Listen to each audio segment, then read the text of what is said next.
By breakfast I was in prison. By dinner my own daughter was in handcuffs, hissing through the bars. I figured you were old, nothing would happen to you. I wish that was the worst thing she said. I'm glad to have you here.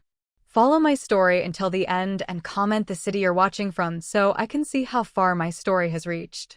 My name is Ruth, I'm 67, and until last month the most rebellious thing I'd done was cut my bangs too short in 1974.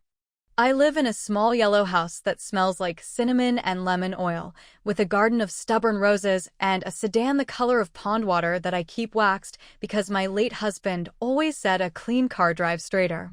I have a daughter named Tessa who used to climb into my lap with shoe-untied knees and raspberry jam on her cheeks. I have a granddaughter, Millie, who still thinks the dandelions I blow are magic. Somewhere between those two truths, my daughter's small hand in mine and my granddaughter's, there is a stretch of years I've tried to glaze over like a cracked plate.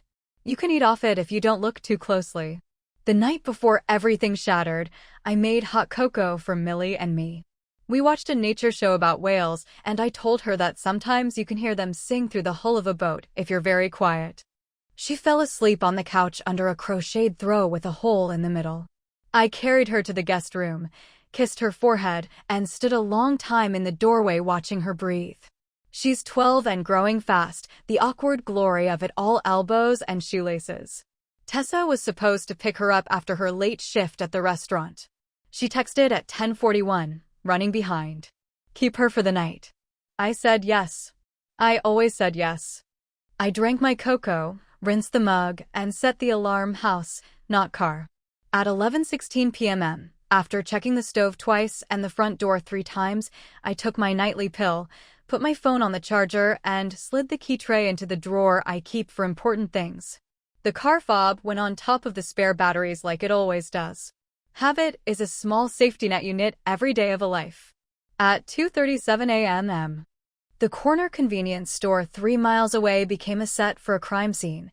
Glass like ice on the pavement, a sedan halfway through the metal rollers of the front door, and a teenager with a broom swearing softly, "Sir, ma'am, what do I do?" The security camera caught the car angled ugly, its headlights still on, and a female figure in a hood jerking the gear into reverse, lurching, then slamming a door and sprinting out of frame. When the police rolled up, a very calm voice told them the driver was Ruth Whitaker, 67, gray hair in a bun, smelled like cinnamon. The voice gave them my address.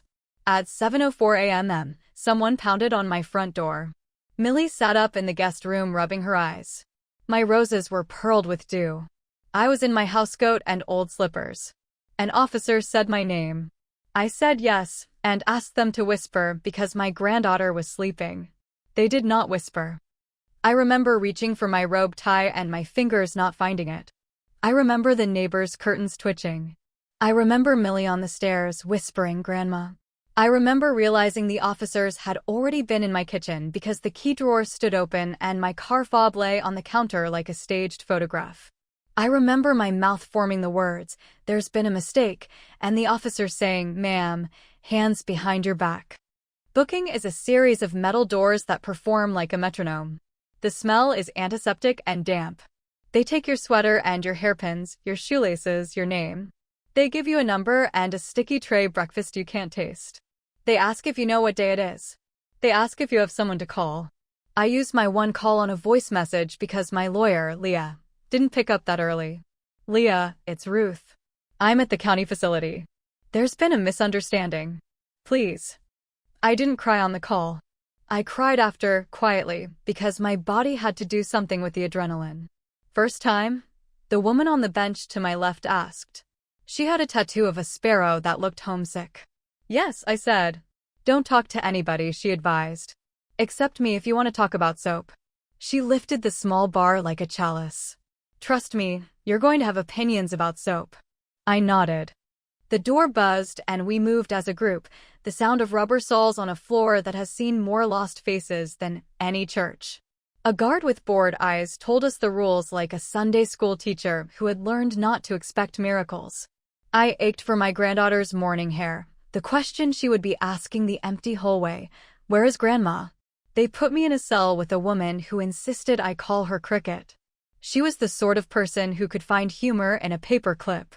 "What are you in for, Grandma?" she asked, flopping onto the top bunk and wincing as if the mattress had offended her spine. Someone says I drove my car through a store. Cricket's eyebrows climbed. "Did you?" "I was asleep in my bed.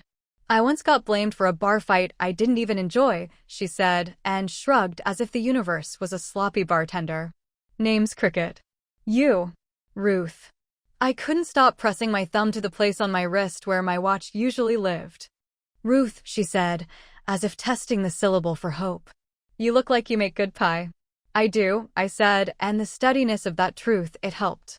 By 10, my lawyer had pried me from holding to a metal-chaired interview room.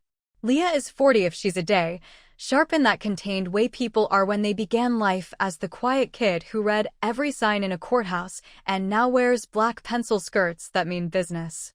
We met when she taught a class at the community center about wills and powers of attorney and said, "Paper is a kindness to your future self."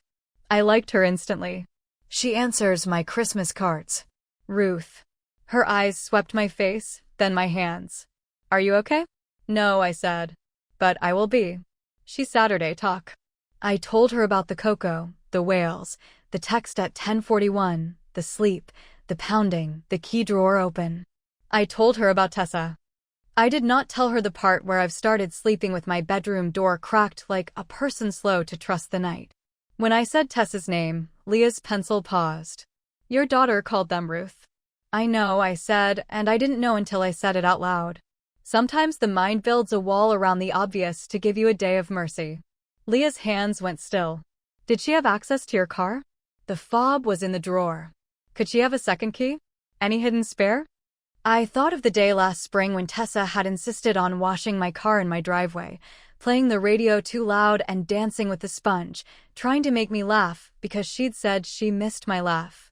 She'd made a joke about how I was hiding treasure in the glove box. She'd emptied the glove box onto my lawn and then, accidentally, pocketed my spare fob. She'd put it back, swore she did, but I'd never found it.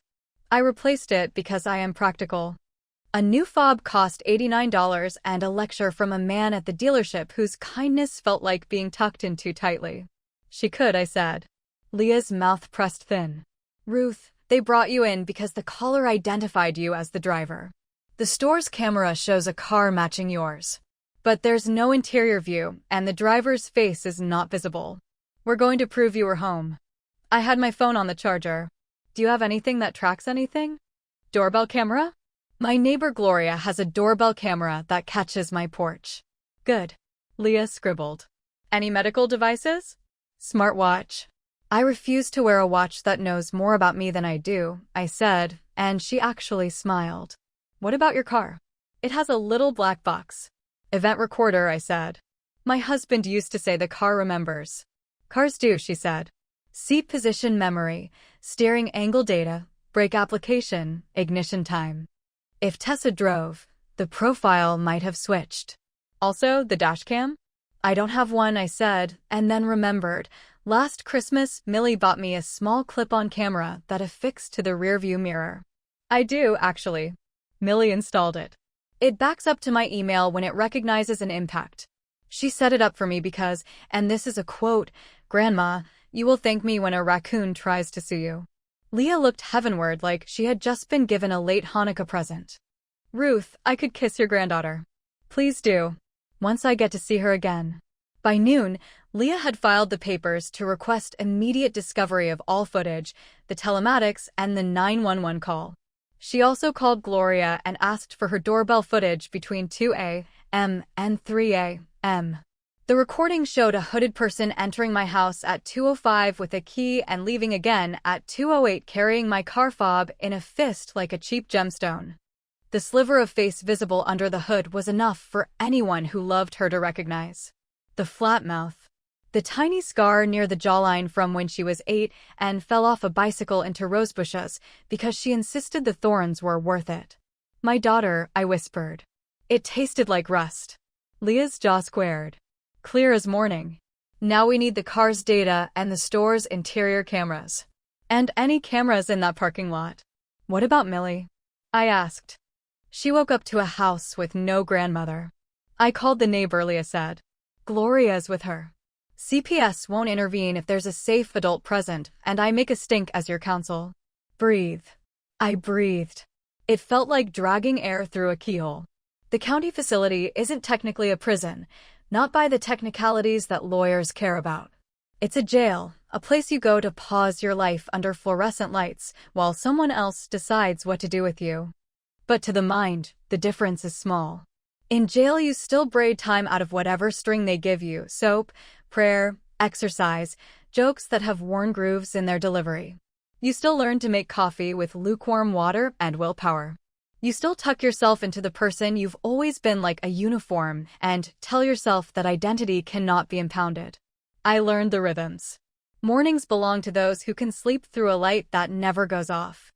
The library cart came on Tuesdays and Fridays, and the librarian, a soft-spoken man with a tattoo of a sentence fragment on his wrist, let me trade 2 paperbacks for a battered poetry anthology. There's a page missing in that one, he warned. Someone cut out a sonnet. Maybe someone needed it, I said. Cricket asked me to help her write a letter to a judge, and we worked on it like a school project. We cut out the jokes that would not land. We kept the apology and took out the excuses and kept the explanation, because sometimes explanation is a humble courage. She cried when we finished, and I folded the paper so the creases were neat because details say, I am someone who tries. Word travels fast in places where the walls are thick. By Wednesday, people knew I was the grandma who didn't do it. They gave me tips like scavenged candy. Don't accept extra milk from anyone without an understanding. The third shower on the left has a handle that comes off if you twist too hard. Officer Alvarez will let you have an extra roll of toilet paper if you ask like you're asking for the weather to be kind. Leah visited every day. She brought the kind of energy that makes a room brighter by 2 watts just by walking into it. We have the event data recorder, she said on Thursday, setting her laptop on the metal table and sliding me a printed copy as if she couldn't help respecting paper. It's Greek, I said, staring at the numbers. Greek, that says, she translated, tapping the highlighted lines, seat memory profile be engaged at 2:23 a.m. Ruth, you told me you set yours to A and haven't changed it since your hip surgery. A is me, I said. B is I couldn't finish it. The brake application pattern indicates a driver unfamiliar with the sensitivity. Short, hard pumps C? And the seat position moved forward 8 inches from your profile. Also, the steering wheel was tilted down. You're taller than your daughter. By 2 inches, I said. Also, she said, eyes glittering, the dashcam uploaded 3 minutes of impact footage to your email at 2:38 a.m. The forward view shows the store. The interior mic captures the driver muttering, come on, and then cursing when the airbags deployed. It's not crystal clear, but voice recognition software is a friend if you feed it enough previous voicemails. We fed it your daughter's voicemails. I folded my hands tight so they would not shake. And the match is 92%. More importantly, there's a reflection in the passenger window. A small hummingbird tattoo on the left wrist. Your daughter has. A hummingbird she got at 19 in a bathroom in Daytona, I said, and then put my head down on the table and let the tears fall where my hands could catch them. Leah let me cry. When I sat up, she slid a tissue across the table like a ribbon. There's more, she said, gentler now. The 911 caller's voice has also been matched to Tessa. She said you were driving. She said you fled the scene. At 2:47 a.m., a credit card in Tessa's name bought a Red Bull at the gas station 2 blocks from the store. The clerk remembers her. We have the receipt. We have 2 traffic cameras that caught your car at 2:20 a.m. near the river. The driver's hood blew back for a moment. The hair is brown. You, Ruth, are gray and proud. Can you get me home? I asked. It came out small. I am not a small woman, but my voice shrank to the size of someone who hasn't slept. I can get you in front of a judge tomorrow morning. Bail motion with exculpatory evidence. Leah looked down. There's a wrinkle. Of course there is, I said. The police have already referred the case to the DA with the note that elderly drivers sometimes panic and flee, and a preliminary hearing is set for Monday. The DA ran for office on a platform of being tough on reckless motorists. They also have a victim, the store owner, who is understandably furious. It's politically expensive to admit a mistake in a case like this. She met my eyes. But expensive doesn't mean impossible. What about Tessa? I asked, and the word tangled in my throat. When did my daughter become a stranger capable of using me like a paper shield? Leah took a breath. We can't force the police to pivot until we've given them enough to be embarrassed. We're almost there. When we are, someone will want to look like the hero who corrected the record. I don't want a hero, I said. I want Millie to do her math homework at my kitchen table because she likes the way the afternoon light hits the wood. We'll get her back to your table, Leah said, and she said it like a promise people keep. That night in my cell, I lay awake thinking about the calculus of my daughter's choices. When Tessa was 16, she believed rules were walls made for climbing. We argued about curfews, about the boys who hung around in cars with subwoofers that made the windows hum, about cigarettes that smelled like regret. I fought like mothers do, clumsy, with love in both hands. After her father died, something in her calcified. She wanted money and noise, a life built out of bigger and shinier things. I wanted quiet dinners and board games and honesty. We failed each other in so many small ways that the big failure had room to grow. On Friday morning, I stood in front of a judge with blue shadows under my eyes and a lawyer who looked like Victory in a ponytail. "Counselor," the judge said, peering over glasses. Leah spoke in paragraphs that curled like ribbon: the doorbell footage, the telemetry, the dash cam, the receipt, the 911 call, the hummingbird. She played the audio of the dashboard mic. The syllables of my daughter's voice filled the courtroom like a weather front. The judge's eyebrows rose a quarter inch when the hummingbird tattoo appeared, grainy but unmistakable, in the reflection on the passenger side window. The DA's representative frowned into a legal pad as if it had failed to behave. The judge tapped his pen. The court finds that Ms. Whitaker presents no risk of flight and significant exculpatory evidence exists. Bail is granted on recognizance, with an order that Ms. Whitaker surrender her passport, which she likely hasn't used in 10 years, but we will all pretend that's relevant. He looked at me over his glasses, and something like kindness flickered. Ms. Whitaker, I suspect we will be seeing a very different set of papers next week.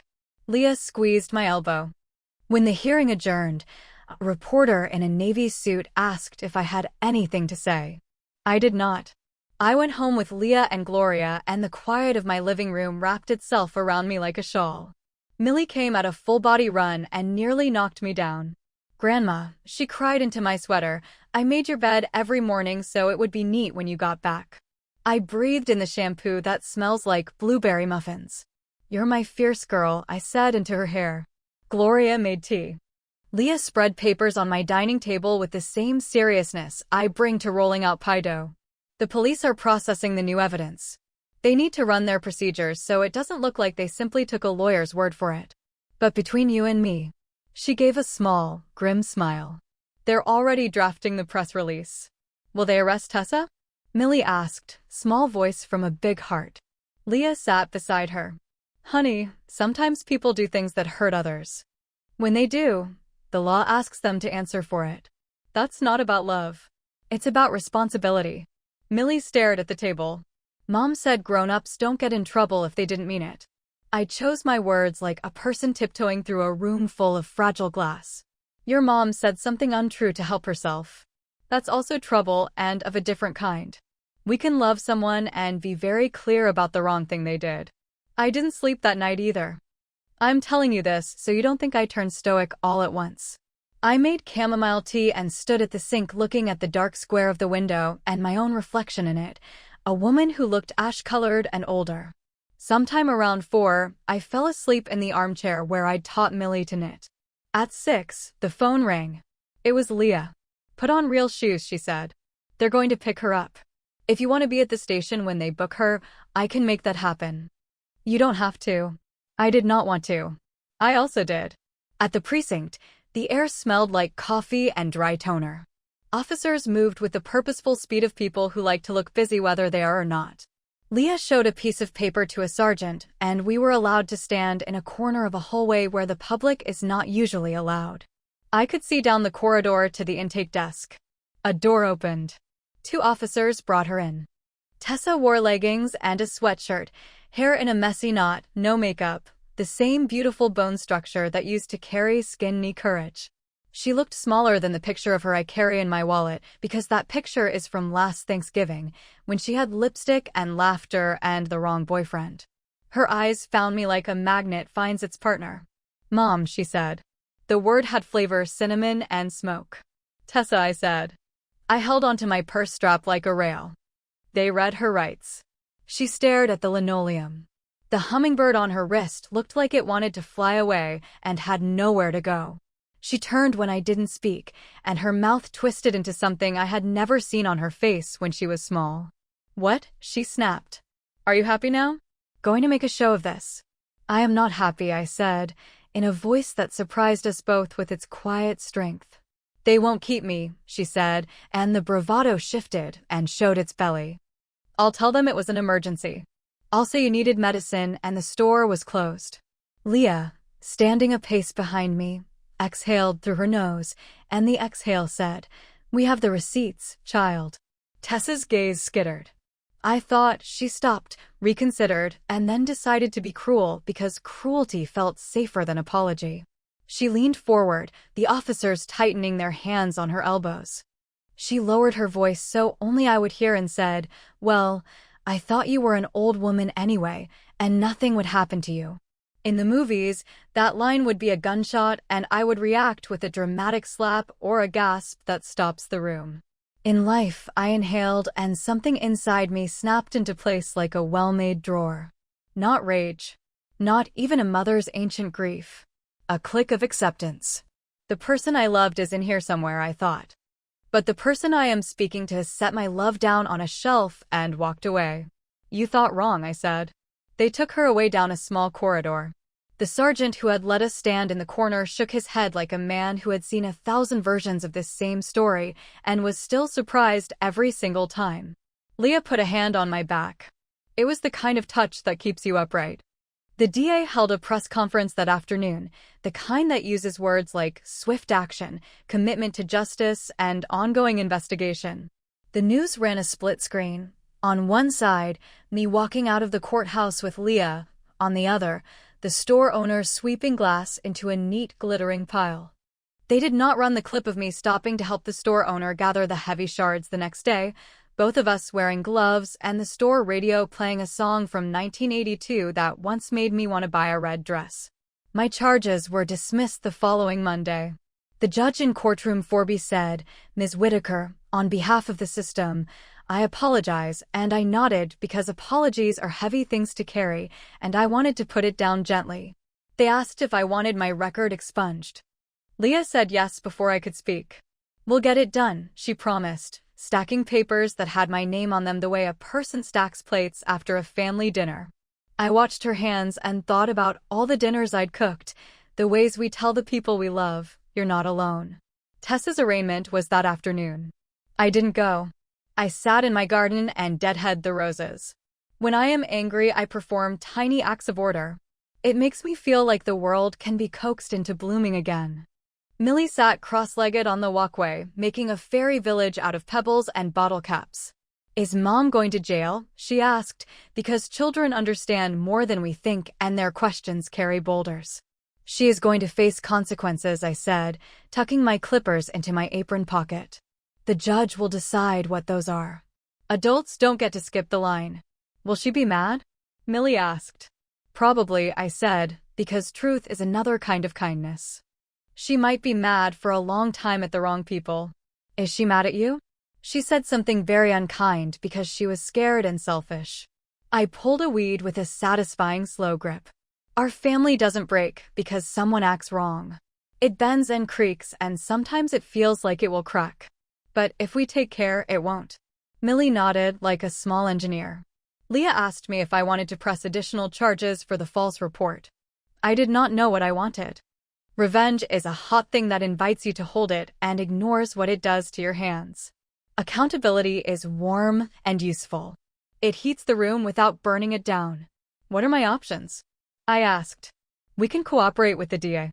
We can also file a civil suit for defamation and damages, the tow fees, the days lost, the therapy you're going to need but will pretend you don't, the humiliation. We can seek a protective order. And, Ruth, Leah paused. We can talk about Millie. Millie? My heart did that breath in a paper bag thing. What about Millie? If Tessa's choices keep trending this direction, she said carefully, you may be the stable adult the court prefers. It might be time to consider guardianship. I would not have said this 6 months ago. I am saying it now because I have eyes. I looked at the roses the way a person looks at a horizon line. Millie already lives here half the week, I said. Then we make the other half official, Leah said. I baked that night because baking is my map back to myself. Shortbread, flour, sugar, butter, the holy trinity of a woman who keeps lists on index cards and still writes letters on paper because ink is a kind of prayer. I made enough for the store owner 2 blocks over and tied it with twine. I brought it with a card that said, I am sorry for what you suffered because of my family. He cried, which surprised us both, then told me his mother used to make something that tasted like salt and sunlight. We sat on milk crates and ate shortbread in a half-repaired doorway while contractors measured and yelled measurements to each other like declarations of faith. Word spread the way it does in a town that is not really a town but pretends.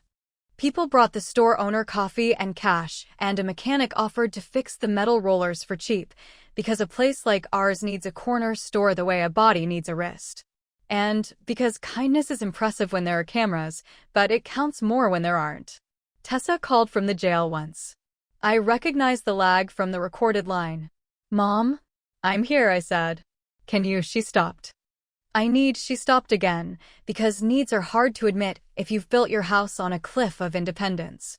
They set bail. It's a lot. Leah is your lawyer now, I said. You may not like what she tells you, but she will not lie to you. I kept my voice soft, not because she deserved it, but because I did. You're really not going to post me? I posted myself, I said. And I baked for the man whose doorway you turned into a garage. And I tucked your daughter into bed. One day I hope you will think of that as mercies. You think you're better than me, she snapped. I think I am older than you. I think I have learned some things I wish you did not have to learn the hard way. She hung up. I set the phone down gently because gentleness is also a habit. Weeks unfolded. The DA amended the charges. Tessa's boyfriend disappeared, the way cheap scaffolding collapses when the wind changes. Millie and I played Scrabble and she learned the thrill of a well-placed cue. I returned to the community center where I volunteer on Wednesdays, and the ladies in my knitting circle pretended not to stare, and then stared anyway because they love me and worry looks like staring if you don't know its language. I taught a 19-year-old how to cast on without cursing. She called me ma'am, and then Ruth 15 minutes later, which felt like a graduation. Leah filed to expunge my record. She filed a civil suit that made me queasy because seeing your child's name on a line after the words, defendant shall pay, is a particular kind of pain. I told Leah I wasn't sure. We can settle, she said. Sometimes the number on a check is less important than the line of the check that says, memo, for lying about your mother to the police. Sometimes you put the check in a college fund for your granddaughter. Sometimes you donate part of it to a place with plexiglass windows and humming fluorescent lights. I like you, I told her. You make justice sound like a recipe. It is, she said. Measurements, heat, patience, timing. And you don't open the oven door too soon. On the day of Tessa's plea, the courtroom was cold enough to keep lettuce crisp. She took a deal because that is what people do when they want to stop bleeding. Probation, restitution, community service at a place that would make her look every day at the kind of person she almost turned me into, someone alone with their bad decision. She didn't look at me when she left the courtroom.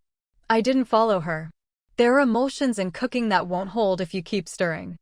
That evening, I set a third plate at the table and caught myself, then put it back in the cupboard and exhaled through my nose like a woman who has made peace with the fact that some habits should be allowed to remain artifacts. Millie slathered her corn with too much butter, and I pretended not to see because life is short and butter is good. We did homework. I corrected her spelling gently. The cat sat on the dictionary, because cats respect learning the way children respect bedtime. When the check from the settlement came, it felt like holding a postcard from a city I never planned to visit. Stubborn hurt. Leah slid it across the table with the professionalism of a person who knows money is a medicine that often tastes like metal. "What do you want to do with it?" she asked.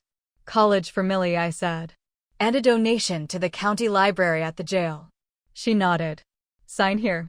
And here." I took the pen. My hand shook, slightly, the way it does when you sign your name under a truth that will make holidays complicated. Then I put the pen down and asked, "Can I write a letter to the judge?" To ask that some of Tessa's restitution be paid in hours spent cleaning glass, not just money? And to the store owner, to suggest he hire her when he's ready. Leah blinked. "You can. You don't have to." "I know," I said. "But I have to live in this town and in this skin. Both of them are mine. I'd like them to fit." The store reopened with a new glass door. The teenager with the broom from that night was promoted to assistant manager and carried a walkie-talkie like a trophy. On the first day, they had a sign by the register that said, "Thank you for believing small places matter." Millie made the sign on my dining table with a black marker and an earnest brow. Tessa began her community service at a shelter downtown that smells like coffee and bleach. The first day, I watched from the sidewalk across the street. I didn't go in. I saw her through the window, hair in a ponytail, carrying a box with both arms, her face set in that determined line that used to mean she was learning to ride a bike without training wheels. A woman older than me said something to her and Tessa's mouth softened. One of the residents patted her arm. There it was. The hummingbird on her wrist. Close up, the ink is a tiny mess, but from a distance it looks like flight. Months later, she came to my door. She stood under my porch swing like a person asking for rain. Millie was at math club. The house felt made of breath. "Mom," she said, and after all those weeks, the word didn't hurt as much as it used to. "Tessa," I said. "I brought." She held up a pie with a crooked crust. "It's terrible," she admitted. "I use salt instead of sugar." I was distracted. "I have done that," I said. "Once. In 1979. "I'm not asking you to forgive me," she said. "I mean, I am, but I know I don't get to ask that like it's a coupon. I'm here to say I understand why you didn't post my bail. I understand why you talked to Leah. I understand that I am going to be cleaning glass in my sleep for a while." "You will," I said. "It fades. You still get to call it glass." She laughed, a tiny broken tink. "Millie okay?" she asked quickly, like she couldn't help it. "She is that kind of okay you earn," I said. "She writes in a journal now. She puts angry words in there and closes the book very firmly. She likes algebra more than English. I've decided not to take it personally." She smiled. It cracked something in me that needed cracking. I moved aside and she came in, holding the bad pie like an offering. We made coffee and threw the pie away. Then, stubborn as Whitakers are, we fished it back out and tasted a bite each just to be sure it wasn't salvageable. It wasn't. We laughed. It felt like running a hand over old scar tissue and finding it less tender than last time. We didn't talk about everything. Not then. We stood in the kitchen and I taught her my crust recipe again like a language. Flour, salt, the right amount, cold butter, ice water. "Don't overwork it," I said. "Let it rest." I knew I was talking about dough. I also knew I wasn't. That night, Millie came home to the smell of cinnamon and the sight of two pies on the counter, one that tasted like apology and one that tasted like future. She looked at her mother, then at me, and lifted her chin like a person preparing to make a choice. "Can I have a piece of the good one?" she asked. I cut it too big, the way grandmothers do when we're grateful for the geometry of a kitchen table. People sometimes ask me how I survived prison, and I tell them, I learned the names of the women I stood next to in line. I learned to make bad coffee taste like a decision. I learned the difference between revenge and repair. And I learned that you can be set up, knocked down, locked in, and still hold something steady in your hands that belongs to you. You may ask what became of the daughter who said, "I thought you were old. Nothing would happen." I will tell you, she is still my daughter, and now she is also a person who knows what happens when you aim your fear at someone who loves you. She cleans glass on Saturdays at the store she damaged. She helps a woman at the shelter fill out job applications and doesn't make it about herself. She eats Sunday dinner at my house sometimes and takes leftovers in foil. She and I are building something that is not what it was, but might be what it needs to be. It is slow work, and some days it feels like making pie crust in a heat wave. But we are learning to chill the bowl and start again. As for me, I still drive the pawn-colored sedan. The seat's set to profile A. The steering wheel tilted up to where my shoulders are happiest. The dash cam still sends me emails at the oddest times: wind, raccoons, a bad pothole, and every time I smile at the subject line, impact detected. I think, yes, life does that. Detect. Repair. Keep going. If you're still with me, thank you. Tell me where you're watching from. I like to imagine this little kitchen table of mine stretching across cities and fields, a long plank held up by all of us. There's room. Pull up a chair. I saved you a slice of the good pie. My grandmother told me this story. Thanks for watching this video. Like and subscribe. Bye bye.